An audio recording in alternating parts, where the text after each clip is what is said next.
नमस्कार। आज देश की तमाम फटाफट खबरों में आपका स्वागत है। कांग्रेस अध्यक्ष सोनिया गांधी ने पार्टी के वरिष्ठ नेताओं के साथ शनिवार को बैठक की। सोनिया गांधी के आवास 10 जनपद पर हुई मीटिंग में पार्टी के 20 नेता शामिल हुए। सूत्रों के मुताबिक इस बैठक में कांग्रेस के असंतुष्ट नेताओं ने कहा कि राहुल गांधी को पार्टी की कमान संभालनी चाहिए। इस पर राहुल गांधी ने कहा कि पार्टी जो भूमिका तय करेगी उसे निभाऊंगा। उन्होंने कहा कि चुनाव तय करेंगे कि नेता कौन होगा।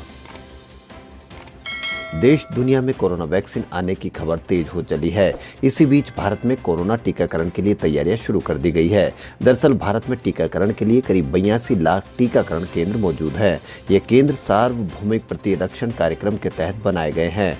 बुनियादी ढांचा है जो दुनिया का सबसे बड़ा नेटवर्क माना जाता है। हालांकि देश में शुरुआती टीकाकरण के फेज 1 में प्राथमिक स्वास्थ्य केंद्र और अन्य केंद्रों का इस्तेमाल किया जाएगा। कांग्रेस के पूर्व अध्यक्ष राहुल गांधी ने देश में कोरोना वायरस संक्रमण के मामले 1 करोड़ से अधिक होने के बाद शनिवार को सरकार पर निशाना साधा और आरोप लगाया कि तैयारी किए बिना लॉकडाउन से देश में करोड़ों जिंदगी बर्बाद हो गई। उन्होंने ट्वीट किया और कहा कि कोरोना संक्रमण के 1 करोड़ मामले हो गए और करीब 1.5 लाख लोगों की मौत हो गई। अनियोजित लॉकडाउन से लड़ाई को 21 दिनों में नहीं जीता जा सका, जैसा कि प्रधानमंत्री ने कहा था, लेकिन इससे देश में करोड़ों जिंदगी बर्बाद हो गई।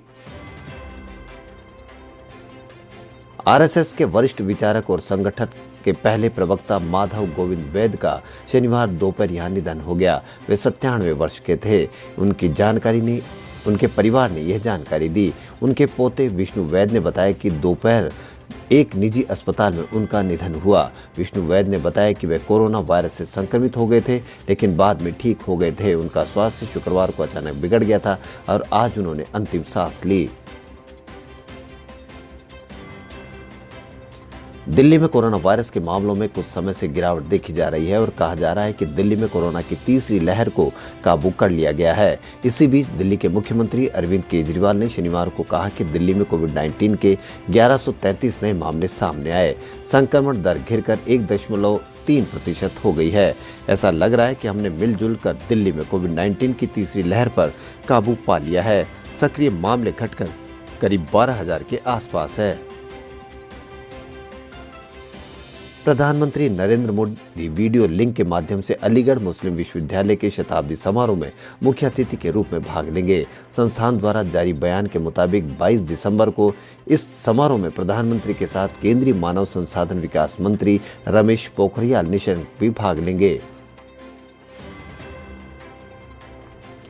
पर्वतारोही अर्जुन वाजपेयी बहुत कम उम्र में कई रिकॉर्ड बना चुके हैं। अर्जुन वाजपेयी अब 27 साल के हो चुके हैं और उन्होंने अगले साल मई तक दुनिया की सबसे ऊंची चोटी माउंट एवरेस्ट की चढ़ाई की योजना बनाई है। अर्जुन का कहना है कि वो ये चढ़ाई बिना शेरपा और बिना पूरक ऑक्सीजन की मदद के बिना करेंगे और 1 सप्ताह के भीतर इस चढ़ाई को पूरा करने की योजना है। बता दें कि 10 साल पहले वाजपेयी माउंट एवरेस्ट पर सफलतापूर्वक चढ़ने वाले सबसे कम उम्र के भारतीय थे। वह उस समय 16 वर्ष के थे। जम्मू कश्मीर में जिला विकास परिषद चुनाव के लिए शनिवार को होने वाले अंतिम चरण के मतदान में 46 महिलाओं सहित कुल 168 उम्मीदवारों के राजनीतिक किस्मत का फैसला 6.30 लाख से ज्यादा मतदाताओं के हाथों होगा। इसके अलावा शनिवार को 28 डीसीसी क्षेत्रों में पंचायत उपचुनाव के तहत पंचों की 285 और सरपंचों की 84 सीटों पर भी मतदान होगा। पिछले 24 घंटे में एक दिन में 25,152 नए कोविड मामले दर्ज होने के साथ साथ संक्रमण के कुल मामले 1 करोड़ के पार हो गए। वहीं बीते 24 घंटों में 347 लोगों की वायरस की वजह से मौत हुई और अब तक कुल 1,45,136 मरीजों की कोरोना के चलते जान जा चुकी है। अमेरिका के बाद भारत दुनिया का ऐसा दूसरा देश बन गया है जहां कोरोना संक्रमण के सर्वाधिक मामले दर्ज किए गए हैं। भारत में 325 दिनों में मरीजों का आंकड़ा 1 करोड़ से ज्यादा हो गया है। महाराष्ट्र के 4 जिलों में लोगों के बीच आतंक का पर्याय बने आदमखोर तेंदुओं को शुक्रवार को आखिरकार मार गिराया गया। वन विभाग की टीम काफी दिनों से उसकी तलाश में थी। एक अधिकारी ने बताया कि महाराष्ट्र में कम से कम 8 लोगों की जान ले चुके तेंदुओं को पकड़ने की सारी कोशिशें नाकाम होने के बाद शुक्रवार को वन विभाग ने सोलापुर जिले में उसे मार गिराया। तेंदुओं को पकड़ने की कोशिशें नाकाम होने के बाद कुछ दिन पहले ही तेंदुए को जान से मारने के आदेश जारी हुए थे। केंद्रीय अन्वेषण ब्यूरो ने 7,926 करोड़ रुपए की कथित बैंक धोखाधड़ी को लेकर हैदराबाद के ट्रांस स्टाइल लिमिटेड और उसके निदेशकों के खिलाफ मामला दर्ज किया है। यह देश के बड़े बैंक घोटालों में से एक है। जांच एजेंसी ने शुक्रवार को यह जानकारी दी। सीबीआई प्रवक्ता ने बताया कि एजेंसी ने कंपनी और आरोपी निदेशकों के परिसरों की तलाशी ली और उसे अभियोजन योग्य दस्तावेज मिले। देश में 11 राज्यों में डेथ रेट यानी कोरोना मरीजों की मौत की रफ्तार नेशनल एवरेज से भी ज़्यादा है। डेथ रेट का नेशनल एवरेज 1.50 है। वहाँ पंजाब में अब तक सबसे ज़्यादा 3.2, महाराष्ट्र में 2.6 और भी कई 7 राज्यों में 11 राज्यों में डेथ रेट मरीजों की ज़्यादा है।